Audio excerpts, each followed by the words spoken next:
Welcome to this final Conservative Home fringe event of the conference, this debate on the future of conservatism. And I have to confess to you at the start that you, in a certain sense, have been summoned on false pretenses, because I conceived of this event when Boris Johnson was still Prime Minister. And as we know, Boris once said that his philosophy was the having his cake and eating it. So I thought we'd have a discussion about whether having your cake and eating it was the future of conservatism. But he's no longer here. We have a new Prime Minister with a very different philosophy. I would myself describe it as libertarian. Other people might take a different view.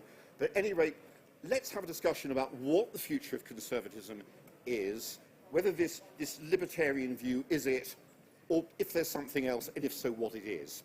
So having said all that at the start, I'm going to go over straight away to the Home Secretary. Suella, it's a pleasure to see you here, and perhaps now you'd like to speak to us for a few moments. Thank you, Paul. I apologise for getting here late. I was on the main stage, but I feel that I've upset the teacher by getting here late. Paul has a very good way of looking at you very sternly when he's not happy with you. Anyway, let me get going.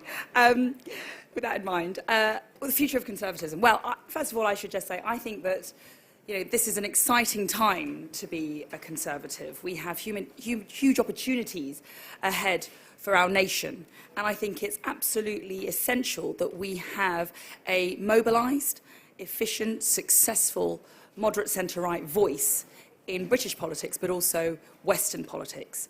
And I think the importance of being a conservative today cannot be understated. When you see waves of socialism and left-wing ideology taking hold over other parts of Western democracies. The question is, what do we stand for today? And I think there are four key values and guiding principles that I hold close to my heart. First of all, and the reason why I am a conservative, which is true today as it was when I first stood for Parliament or when I first joined the party, it's aspiration. We fundamentally are the party that says it doesn't matter where you come from, it doesn't matter what your parents did, it doesn't matter what school you went to, it doesn't matter what accent you have. There is no limit on what you can achieve if you apply yourself with an attitude of endeavour and service and diligence. And for me, we place no barriers in the way of individual and communitarian aspiration. And for me, that is the defining kernel of what our party stands for. And that's translated through how we deliver our public services, whether it's in higher standards in education. We have one of the greatest education secretaries this country has ever produced in Michael Gove, and someone who enabled the free school movement, empowering teachers, raising standards in our curriculum. And that's the engine through which we will empower the next generation. And for me, that is aspiration, and that is the core of conservatism. Secondly, economic growth. And this is why I'm excited to be in the Liz Truss administration, because her priority is about going for growth. And that means lowering the tax burden, stripping the state out of our lives, reducing excessive regulation, and liberating the private entrepreneurial spirit that is the genius that has made this country great in centuries past. And so whether that's about overburdensome leftovers of EU regulations that are still holding back our small businesses, or whether it's planning regulations which are stopping us from building more homes, or whether it's the bureaucracy that gets in the way of our large infrastructure projects or our energy supply, it's absolutely vital that we prioritise economic competence and growth as one of our foundational principles. Thirdly, common sense.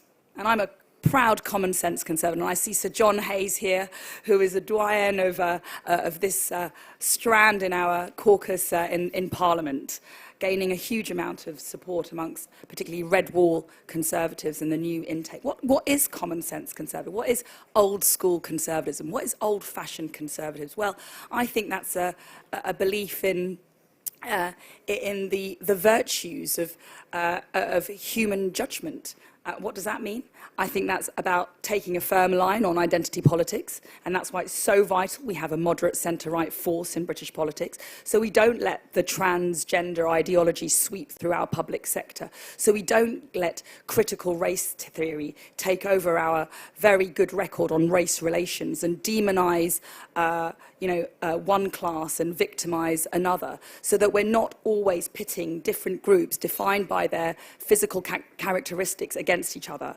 We need to be focusing on unifying around a common set of ideals which defines us as British, a belief in the rule of law, freedom of the individual, a belief in the nation state, proud of our history, optimistic about our future. For me, that's common sense conservatism. And lastly, I think in today's day and age, in 2022, we cannot but be defined by Brexit, the legacy of Brexit and delivering on the outstanding Brexit promises.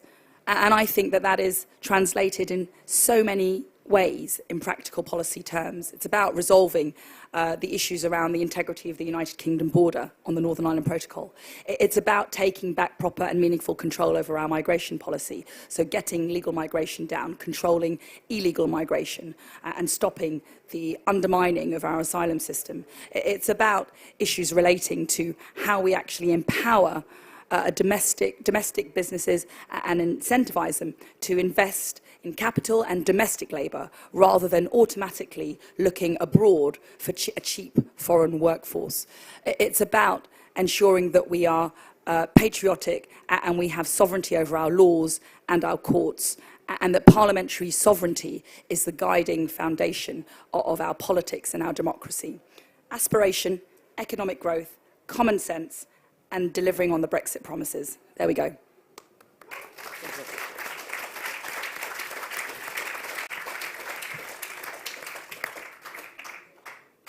And next, thank you, Home Secretary. Damian Green, former First Secretary of State and leading light in the One Nation group in Parliament. So, Damian, welcome. Thanks, Paul. There are two ways to do Future of Conservatism type speeches. There's one where it's a learned disquisition, where you quote a lot of Oakeshott and Burke and talk about eternal verities that still subsist in the 21st century. And there's the less intellectual, how on earth do we get out of where we are at the moment? I will lean towards the latter as a simple and straightforward Balliol PPE graduate. The conservatism, I've got 5 points. I'm sorry I'm already introducing inflation into this discussion.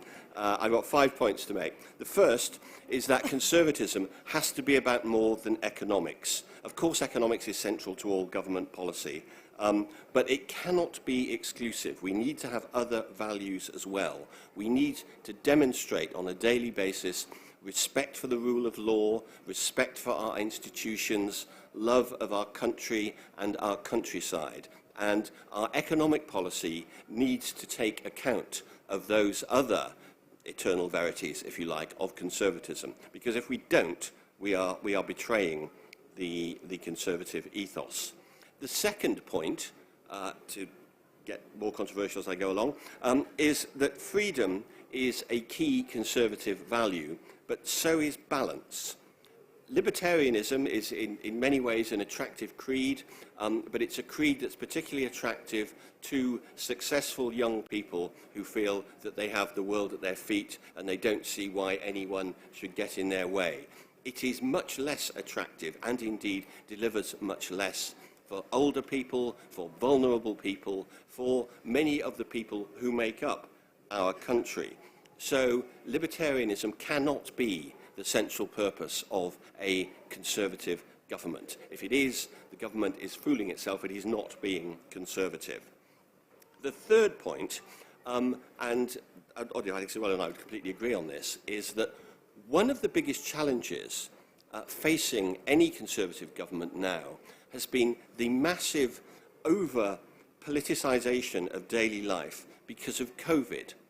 I am struck now by how many of my constituents expect the government to solve any problem they have in their daily lives. I'll anonymise this story because it's about a constituent, but in the last week I've had an email from someone complaining that her son on the bus on the way to school has to stand most mornings. And she ends this email with, "What is the government going to do about this?" The answer is probably not a lot, really. I'll talk to the county council or the bus company, but whatever. But that is just perhaps a slightly extreme example of what people expect from their government and through their MPs of their government now. And it is very important over the next few post-pandemic years that we roll that back, because people should not have the expectation that a government is going to solve all the problems in their life. One, because if they think that, they'll be disappointed. And two, because the more they think that, the more they will be attracted to vote for parties considerably to the left of us. So that, I think, is a real challenge. The fourth point is that you only get a Conservative government if whatever one nation signifies at the time, and I accept that it changes over time and will continue to do so, that has to be seen as a Conservative value. Some of my most depressed years in politics was that time when Tony Blair started talking about one nation Labour, and it was part of his shtick of the Labour Party being the political wing of the British people, which itself I always thought was a deeply totalitarian concept. But Blair trying to capture one nation for Labour, saying only Labour can unify the country, we are the only party that can represent all people, rich, poor, black, white, old, young, northern, southern. That was really, really damaging, particularly because that's what he was doing. He was winning elections against us. So we must always have in mind that that mantle, whether you think of yourself as a one-nation Conservative or not, has to belong to the Conservative Party. And the fifth point, which is deeply unglamorous, but I think really important in our current, slightly travail-ridden situation, is that Conservative governments are about getting stuff done, making stuff work. And apart from people complaining about the bus service, a lot of my email inbox is full of people complaining about the passport office, about the DVLA, about not being able to get GP appointments and so on. And I want and expect a Conservative government to be able to say to people that the state works, that the state run by the Conservative Party will probably try and do less than the state under a Labour government, but will do it well. And if we don't do that, then we forfeit a lot of trust because people's daily lives are being made miserable. So I think our overall aim for Conservatism in the sort of decade ahead should be to remove a lot of politics from people's daily lives, to run the state efficiently, and say you can do all of that and you can have a competent growth-based economic policy which we can all get behind. And if we do that, we will go back to being really successful as a political movement. Thank you.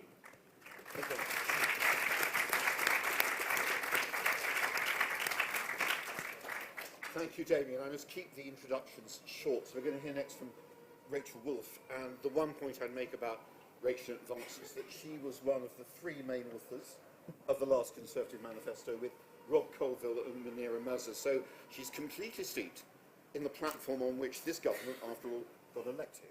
So Rachel, welcome. Thank you. And I'm going to try and grip the nightmare of inflation and reduce my points to 3. And I think my first is that I'm going to talk about conservatism not as a philosophy but as a political project. And I think, to me, one of the most important things about the Conservative Party, which has been an unusually successful political party for an unusually long period of time, is that it understands it is a political project. It lacks the never-kissed a Tory element of the Labour Party. And what I mean by that is not just that it doesn't contain lots of people who loathe many of the people who they need to persuade to vote, but that it understands fundamentally that it is more important to be reasonably right and able to do something about it than entirely ideologically pure. And that is, I think, one of the reasons that Boris's cakeism, the 2019 electoral coalition, was possible, because it was able to appeal both to genuinely new voters, people who had never been persuaded by Cameron or Osborne or Theresa May, who had been culturally Labour for a long time, that the Conservative Party was going to deliver for them, while also appealing to more of its traditional voters. And it did that by focusing on a combination of issues, everything from immigration to crime to public services, which all of those people cared about, and by convincing that they were a party that got things done. The Get Brexit Done was in part about delivering it, in part allowing people to stop talking about it, which they were all desperate to do, but also about demonstrating strength. They had broken the deadlock and they were able to deliver. Any successful Conservative party now has to do the same thing and understand those voters and what they want. And my organisation spends a lot of time doing polling and focus groups in what we call the Red Wall and elsewhere across the country. And what those people feel is poorer, because they have been gripped by terror over cost of living for much of the last year. I think the government hasn't begun to get the credit that it needs for its enormous intervention on energy.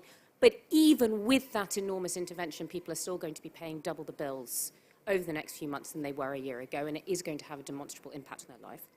And they are very worried about the basic competence of the state they see around them. They talk about things like antisocial behaviour and crime and the fact that they can't get a GP appointment, and they don't know what will happen if they have to go to A&E, if they're going to be able to get an ambulance. All of which is to cement, I think, what Damian was saying, which is that first, second and third, any successful Conservative project has to be based around a reputation for competence and delivery. The final thing I want to say is I do not think that means that you can never make an argument or never deliver some of the things that Suella talked about, and I know lots of people in the audience care about.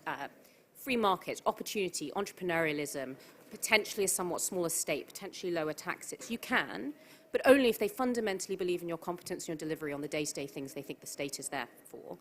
And also only if you are able to speak about it in the values that matter to them. One of the things that I have always admired most about Margaret Thatcher is not so much her views, but her ability to translate what was a relatively radical agenda into the basic values of most people in this country. Decency, hard work, reward, family, fairness. The truth is I've never been in a focus group where people say what they want to do is unleash entrepreneurialism, but I've been to lots where they think hard work should be rewarded. So a successful Conservative project understands its voters, understands that it is a political project that needs to win, and understands that competence matters before anything else. Thank you.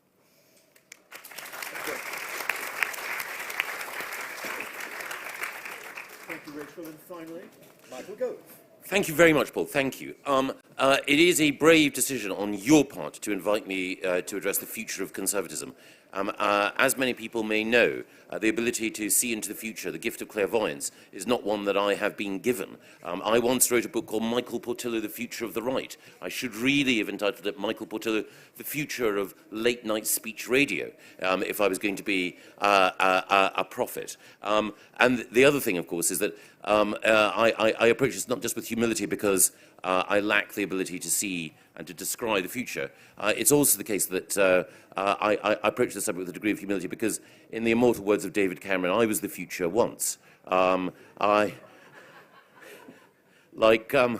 Like David Steele, I moved from being rising star to elder statesman without the intervening stage of actually achieving very much. But now I will attempt to approach this question, and I will say, first of all, the first thing to say is that the future of conservatism is in our past, by which I mean that we need to look at why Conservative governments and the Conservative Party has been so successful over time and so enduring. The first thing to say is that we need to look to our immediate past. We need to remember why we won in 2019, and everyone here has, in different ways, addressed some of the roots of that victory in 2019 and some of the challenges that flow from it. And again, for the benefit of Nick Robinson of the Today programme, I can affirm that every single thing that has been said by every other panellist I agree with 100%. But just to sort of reinforce that, the 2019 election victory, Boris's election victory, was a victory, yes, for a conservatism that believed in growth, enterprise, free markets, and the Promethean spirit that is responsible for driving forward progress. But it also recognized two other things as well. Capitalism is brilliant. No better method of organizing our economic life. But conservatives recognize, in the words of Thomas Sowell, as Kemi Badenoch has reminded us, that there are no perfect goods, no utopias, no ideologies, no means of organizing society in this fallen world that encompass all of the goods that we would want to see. And the thing about capitalism is that it generates two problems: inequality and dirt. And Boris got that. Perhaps more than any Conservative leader in the course of whatever. Inequality. Levelling up was at the heart of the 2019 manifesto. And Boris was explicit. No one was a stronger believer in unleashing human potential in order to generate economic growth, but no one was more committed to making sure that the human potential that could be unleashed was just as much the potential of a young person growing up in Stoke or in Middlesbrough or in Redcar, and that if that potential was going to be unleashed, then there needed to be a role as handmaiden, not director, for the state, that we needed to irrigate the soil. We needed to provide the institutions, whether that was through further and technical education or investment in infrastructure, or more critically, just making sure that the civic pride that people felt in towns was reflected in strong local leadership, attractive institutions, houses in which they could take pride, green spaces that were safe. And this is why I think what Suella has been doing as Home Secretary, reminding the police that their first duty is public order, not policing Twitter. That is why I think that is so important, because for the public, as Rachel has reminded us, getting stuff done, sweating the small stuff in that way is what people expect government to do and to deliver, and they want Conservatives to concentrate on the practical rather than the abstract or the ideological, and part of that practical is addressing inequality. Dirt. The other thing that Boris got is the importance of the environment. As Conservatives, we have a responsibility, Margaret Thatcher articulated it better than anyone else, to be stewards of this planet, to hand it on to the next generation, because we have a lifetime renewing lease, not a freehold. We need to hand it on. And Boris understood that in the way in which, on everything from his championing of environmental land management schemes to ensure that we had public money rewarding public goods and that we safeguarded and enhanced nature, through to the leadership that he showed at COP26. Now, I know that one way to still a Conservative audience, it might be assumed, is to proclaim your fealty to the idea of proceeding with our net zero commitments. But Boris got it. And if you look at the polling, I would never be so, what's the word? No, I would never be so reductionist as to say that policy should be driven by polling. But if you look at the polling from Lord Ashcroft and others, you will find that concern about the environment is something that is not restricted to the Waitrose shopping voters of Guildford. It is hardwired into the instincts of people in Middlesbrough, Redcar, Stoke and elsewhere. What the environment means to them, of course, is quality housing, green spaces that they love, nature that is accessible, and above all, a sense that this community is being preserved. And that takes me to my final point, a point that I've laboured in one or two other meetings as well. Liberals believe that the individual is the organising principle around which government should revolve. Socialists and Social Democrats believe it is the state. Conservatives believe that it is community. And it is the quality of relationships that we have that are the most important thing. At times, we need an infusion from Liberals and indeed, small and large L. And the Conservative Party's genius has been bringing them in at different times. From Joe Chamberlain to the coalition Liberals after 1929. And at certain points, we never needed it more than in 1979, that infusion of liberal economics. At times, and I would argue more rarely, we need to bring on board some of the insights that Social Democrats have, and I think in particular the creation of the National Health Service, providing people with that bedrock guarantee, a wholly British institution, one which is actually as much due to Christianity in its concept as to social democracy, but nevertheless something that was brought in by a Labour government, is now a Conservative institution as well. So we draw in from those other traditions, that is, what the future of conservatism should be about, listening with respect to other political traditions, but what it should always be about is relationships, community, and our national community. And that is my final point. You cannot have meaningful democratic change unless you have a national community in which elections are regarded as legitimate. Democratic change and consent is conferred, and on which people recognise that when they make a sacrifice, when they are asked to pay into the exchequer, when they are asked to accept change in their society, when they are asked to make sacrifices as we are all making because of what is happening in Ukraine, it is in the name of our national community through which our identity is expressed and through which we generate that sense of solidarity that ensures that we can go forward with confidence, knowing that the conservative traditions of the past are the best guide to the future.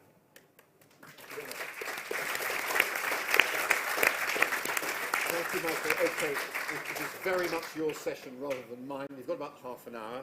I'm going to take 2 questions at a time. If you give your name, that would help, and please keep them short.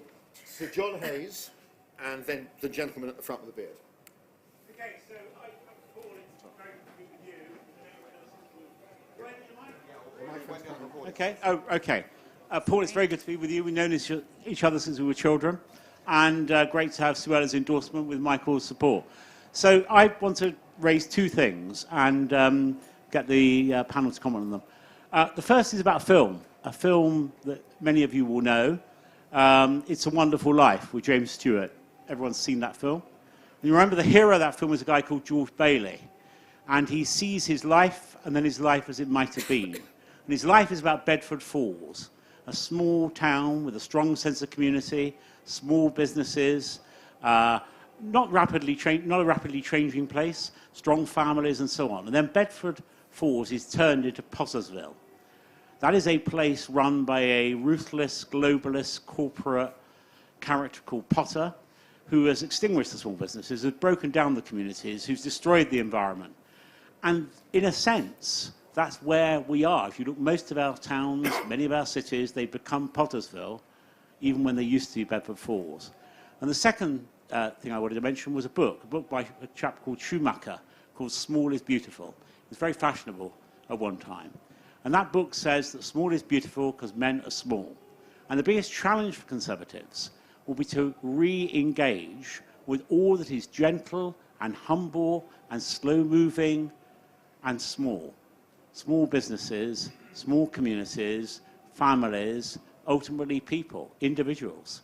And that's at risk. It's a risk from big money, big capital, big business, and big media. And when we know that, we will strike a chord, as we did in 2019, with an electorate that is desperate for a politics that resists the trends that have driven most thinking over the most of my lifetime. So I'd wonder if what the panel might think about It's a Wonderful Life and Small is Beautiful. Great. That was a 5th panellist, and we now have full house. So next question from down here, and then we'll deal with it. I'm called Cormac.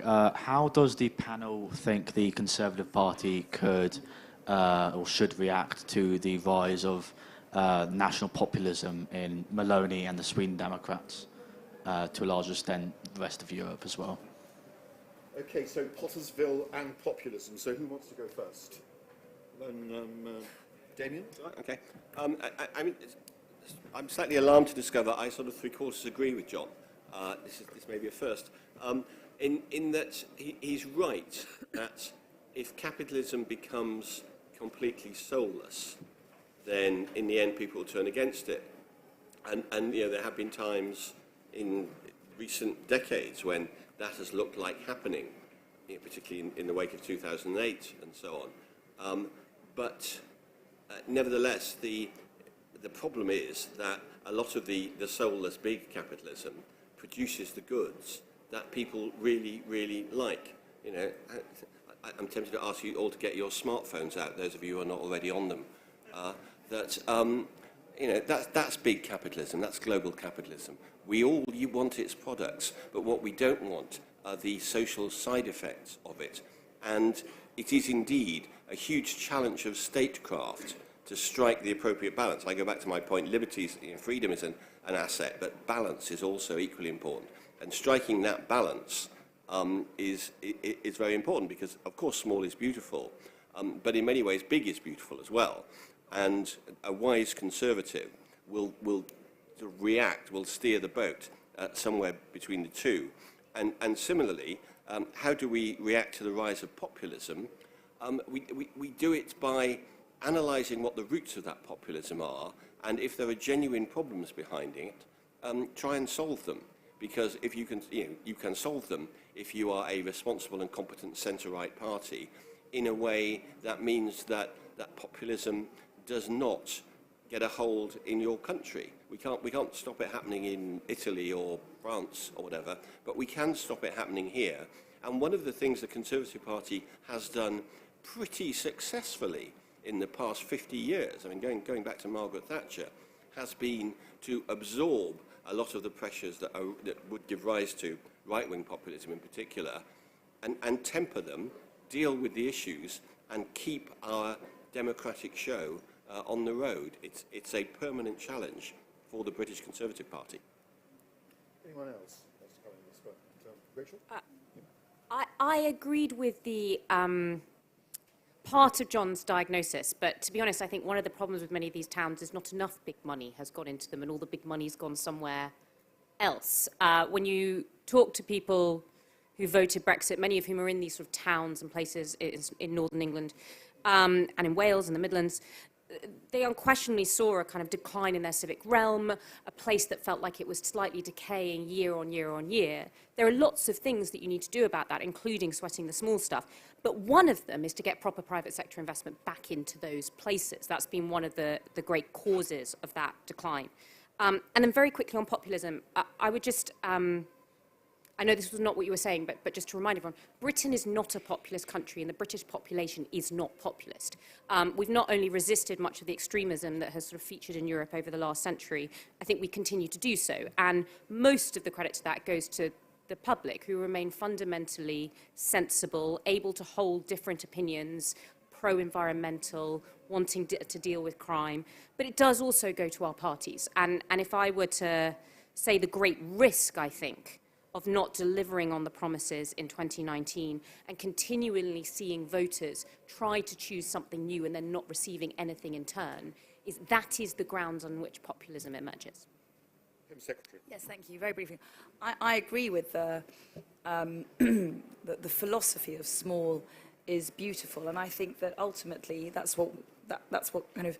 I note that large organisations have to be in place to deliver large-scale public services, but I think fundamentally one of the distinctions between us and socialism and the Labour Party is that we do cherish the communitarian, the devolved, the subsidiarity of power, and that's about empowering individuals and communities. So we see that through devolution in our local government. I think that's been a healthy thing for empowering communities and giving them a stake and ownership in what happens in their immediate vicinities. I think that's what Brexit was about, as Rachel said. I think it was for a call for a bit of that small is beautiful, a bit of control, a bit of ownership over what's happening when they've seen lots of changes to which they feel that they're on the receiving end rather than have any influence or participation in.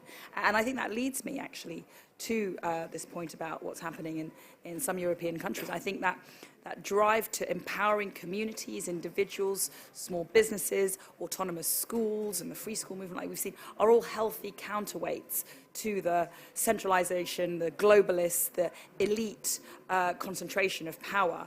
And I think again, in that mix is migration, integration, how different people from different cultures live together harmoniously. I think in Britain we're a great model of multiculturalism and people from different cultures living well. But in other countries in Europe, they've not managed to handle that very well. And that's definitely something in Italy. Integration has been poor. Illegal migration has undermined trust in the sovereignty of borders and the robustness of the state. And I think that if we keep, I think we need to keep a close check on how we are integrating newcomers in this country, that we are very vocal about unifying British values. Speaking English must be a prerequisite to playing an active part in our society. Communication and breaking down barriers must be absolutely integral for building communitarian links which strengthen the fabric of our society.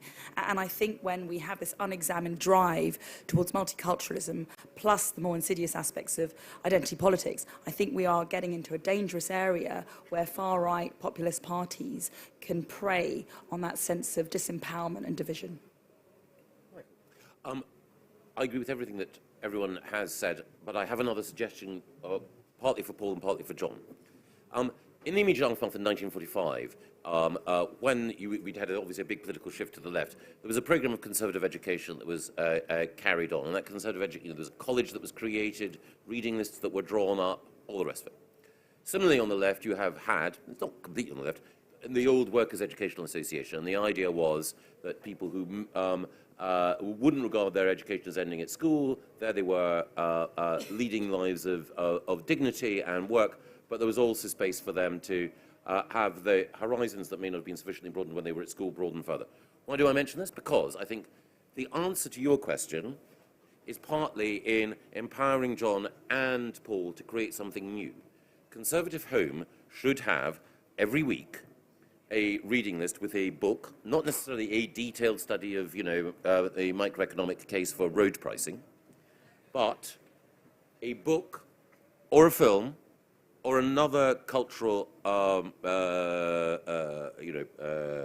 phenomenon, with John or another writer introducing it, why it is important for Conservatives to read it and understand it, and then I would argue that, as well as the CPF, which we all know and love, that we should set up book groups in our constituencies and in our communities with friends to discuss over a glass of wine the ideas inherent in and behind that. And I think that conservatism as a network would be even more attractive if you thought that you could read John Hayes' analysis of It's a Wonderful Life, watch it with friends, and then discuss it afterwards, and then feed in, through the medium of Conservative Home, your thoughts about how that should influence the broad life of the nation. So I hope that Paul and John can give life to this vision and that they can be the educators of the next generation of young conservative thinkers. Great idea. The only thing I can add is that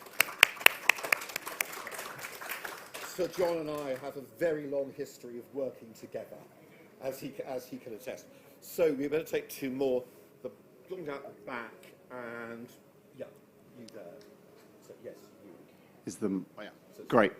Thanks. So whatever the future of conservatism looks like, there's an engine that powers it, and it's the members at the local level. And in May, one of the things I learned as a candidate, I lost in a safe seat Conservative council area by 9 votes, because over half of our members would not come out and campaign, and they were moderates. Why do you think that the moderate wing of the party feels slightly dislocated at the moment? And where do you think its role is in the future of conservatism? Okay, and so. Yes, so I'm going to throw a bit of a hand grenade here and say that on a whole range of social issues, the Conservative Party seems to have been in complete and utter retreat. Our education system seems to be dominated by the left, as is the health service, as are a plethora of unelected institutions, from the House of Lords to the BBC, to the publishing industry, the entertainment industry, film and television, and a viscerally hostile mainstream media. And unless the Conservative Party or Conservatives actively make the case within these unelected institutions, we can go on about the economy all we like, but if, to quote a Blackadder thing, shit is taking place on the domestic front, then it's not, it's self-defeating. So I would like a much more proactive agenda on this whole range of social issues and social institutions that we all depend upon. All right. So Michael, a plea for moderation and claim on the call that the institutions have all been taken over by the left. Yes. So, No. Well, on the first one, I don't know the specific circumstances. And the one thing I would say is that all of us have all of us within the Conservative family will have experiences that brought us into it, perspectives on particular issues, people from the Conservative tradition that we revere, active Conservatives who we think are particularly great and speak to us in the heart. I think the main thing is that the Conservative family should be just that, and it should be respectful of every tradition and every strain within conservatism, and enthused about what we can do at a local government level. So I don't know about the specific circs and all the rest of it, but I think the point you make and the concerns that you reflect mean that all of us have a responsibility and a duty to understand better at association and below that level why people are feeling that the way they are. We can't necessarily agree on everything, but we can agree disagreeably and learn from one another and occasionally express humility when we've got things wrong, as I often have. Get things wrong, that is, not express humility. On the broader point about institutions, I do understand, but I think there are a couple of things. Ian MacLeod made the point that if you were to take a random group of 20 graduates, 10 on the left and 10 on the right, when they left university, the men and women on the right would tend to go into business. If they were going to go into a profession, it would be more likely to be law than broadcasting and so on. So, it is part of human nature that birds of a feather and so on. But more broadly, I absolutely take your point, and I think that the challenge for all of us is to remember, as every member of this panel has said, that while without economic growth we're sunk, the policies that will generate economic growth depend on a set of assumptions about society that provide the stability on which economic dynamism and capitalism can succeed. And the broader challenge, I think, is not going to war with these institutions. It is making sure that more and more people understand what those principles are. So it might have seemed as though I was talking in jest when I made the suggestion earlier about what ConHome could do. But I actually think the more that people understand our history, the more that people are aware of the need for, to coin a fancy phrase, epistemic modesty.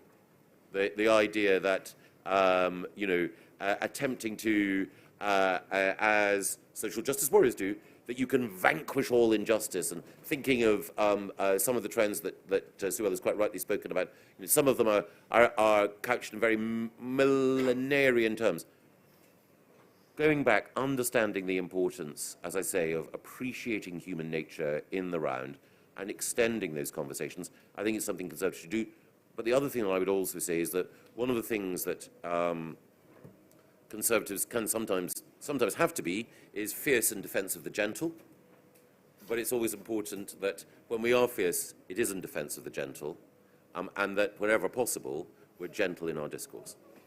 Home Secretary, Yes. she has to leave in a moment. Yes, I'm sorry I have to leave early. I think in terms of, just like Michael said, and I won't labour the point, but we are a broad church, and I think we are our strongest when we are focused on the common enemy, and that is the Labour Party. And that's why, I actually think we have a moderate Conservative agenda and a moderate Conservative leader in Liz Truss. And I think that she's been able to pull together various strands of our party in her government.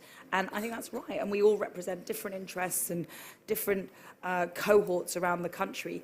What's crucial for winning the next election and keeping the flame of liberty and Conservative alive in the future is to ensure that the realignment that happened so successfully in 2019, the new voters from northern red wall seats and our southern, southern core still stay in the same tent and stay the same bus, the same boat, and we can all still travel as a happy and merry band. And I think there are defining, unifying concepts that we've talked about here, which are far greater than the nuanced and subtle differences that we may find ourselves in.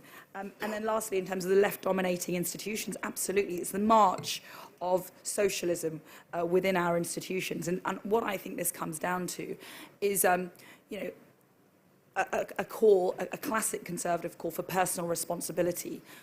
As Conservatives, we've got to put ourselves forward to take part in these institutions. When you look at the people coming through for public appointments, whether it's, the trustee of the, on the National Trust or the board of this institution, is always from the left. They're very well mobilised and they tend to put their people forward.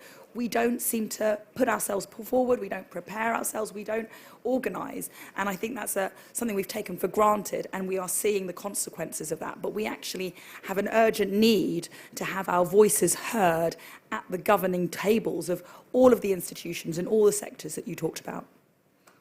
Thank you, thank you I very will much. have to go. Thank you very much. And Damian or Rachel, either. Damian. In terms of why were people not canvassing, obviously none of us can know who weren't there, but absolutely, this party lives or dies by whether we can all act together at election times and run up to elections, so that we act as a fighting force together. And we can happily argue between elections about which way we want the party to go. But we all do share a set of underlying values, and we need, the only way one of those values is that the country is best run by Conservative councils, governments, and so on. And so if we don't put that in place, we've just become a debating society. And if you want to do that, become a Lib Dem. In terms of the institutions, I think it is really important to distinguish between individual members of institutions, or indeed individual institutions, which we can happily excoriate, and I completely agree with what Suella said about making sure we get more of our sort of people there. But don't excoriate the institutions themselves. With respect, so you talked about unelected institutions. I mean, the House of Lords, we could elect it. I think that would be I voted for that, actually, so I think it would be quite a Conservative thing to do. But a lot of Conservatives didn't, and a lot of Conservatives don't. And I would absolutely abhor the idea of electing the judiciary. I think it is important that in some areas of life, we don't politicise it. It's back to the point I made earlier. And so, all good institutions should have a range of political views in them, and to do that, it means Conservatives need to be prepared to put in the hours to sit on that NHS Trust Board and all that kind of thing. And we've not been as good as we should be at that, and that ought to be a permanent, long-term project of this party. I'll let the next question. Fine, absolutely, because we are running very short of time, and I'll take two more. Philip Blonde, and then you, sir. Yeah. Thank you, Philip Blonde, Res Publica. We're driving very fast away from the coalition that voted for us in 2019.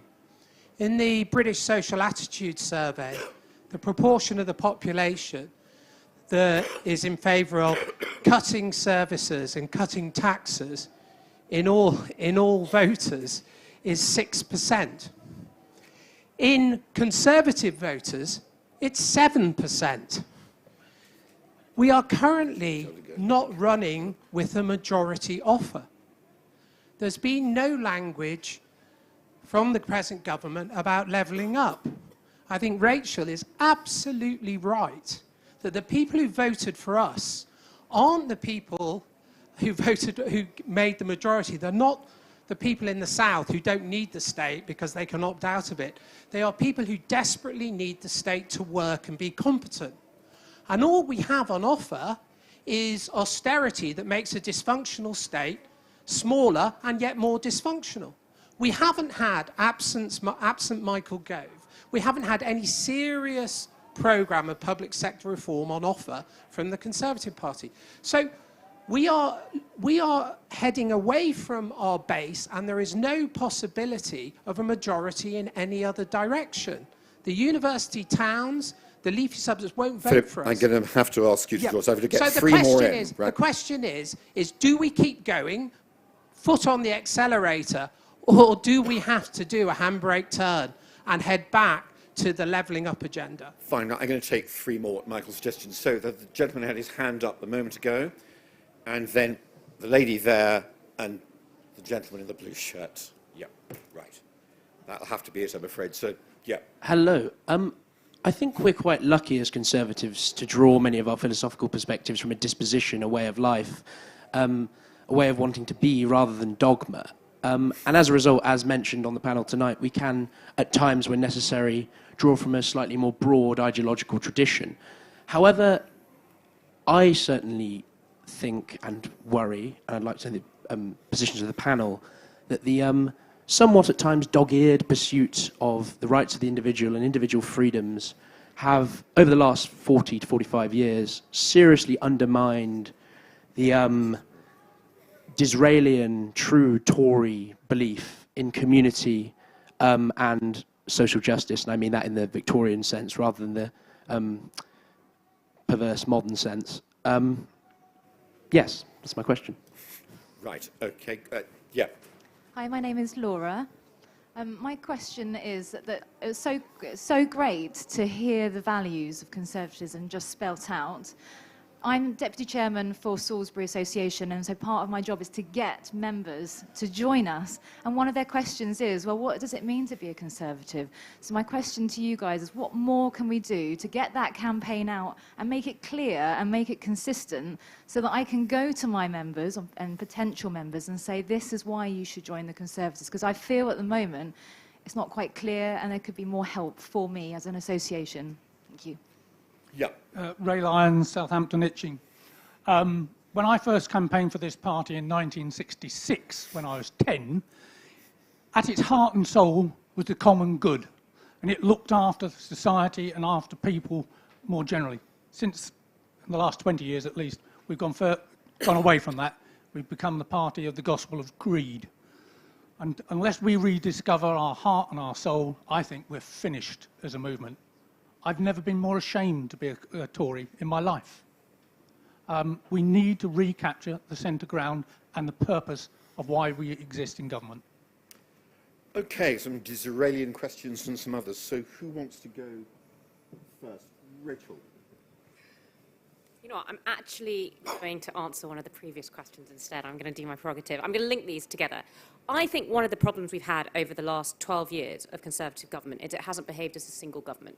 We've had 4 prime ministers, we've had a very large number of general elections, and there has been this desire to consistently reinvent what we're doing and rediscover our roots and rediscover our principles.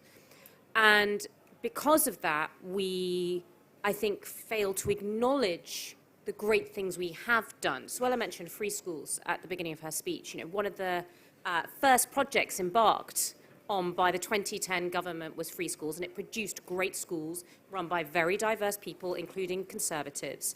But we don't talk about it anymore because that was 3 governments ago. We don't talk about it to the public, and also we don't nurture it. We don't keep it going. So I think there's been a lack of stability. The reason I say that is because, and I think this is partly to Philip's point, I really think what we have to do now is very prosaic. It is to stick to promises we have already made, legislation we have already passed, money we have already allocated, and make sure it is used to some result that we can talk about, and figure out a way of talking about our record across 4 parliamentary terms. Because the trick that was, to an extent, passed in 2019, which was to appear as a completely new government, is not going to happen again. So that's really just say, I know this is about the future of conservatism, but I think one of our challenges is that we're constantly trying to reinvent this rather than build on our record. Damian. I think, in a way, the easiest question is Laura's, because the answers to what is the Conservative Party about isn't a string of abstract nouns that we can all reel off: aspiration, opportunity, freedom. I think people's eyes would glaze over.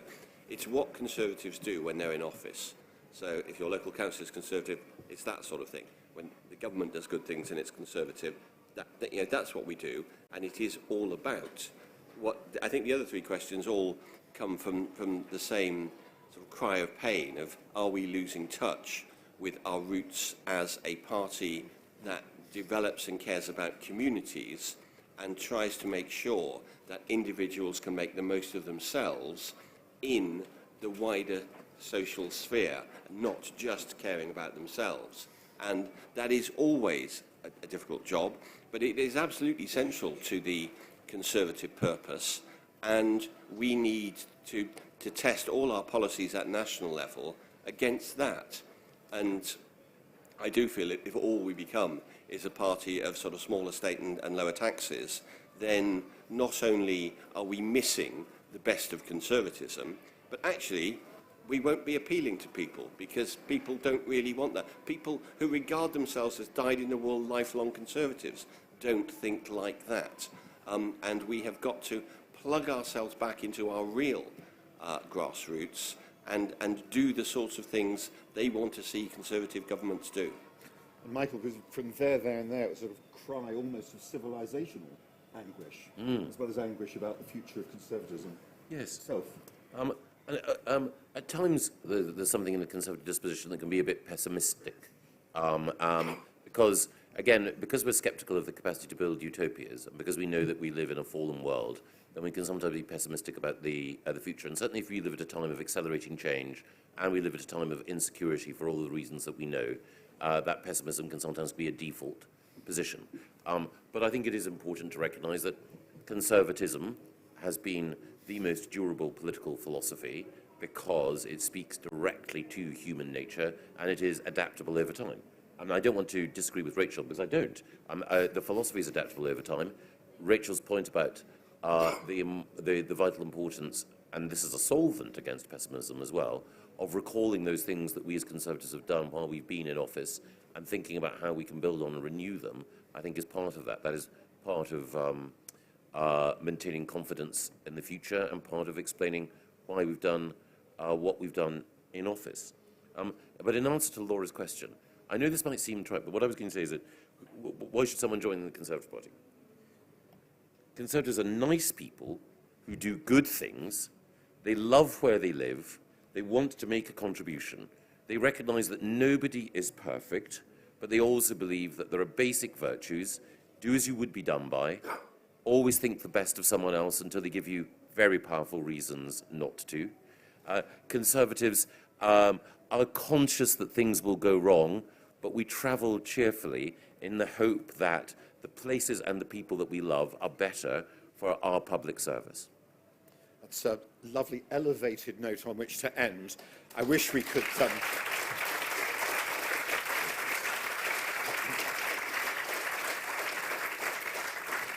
I wish we could carry on all evening. We can't. Maybe we should make this fixture an annual event. But whether we do or whether we don't, I really would like to express very warm thanks to the absent Home Secretary and to the present Rachel Wolfe, Damian Green and Michael Gove. Thank you for joining us this evening.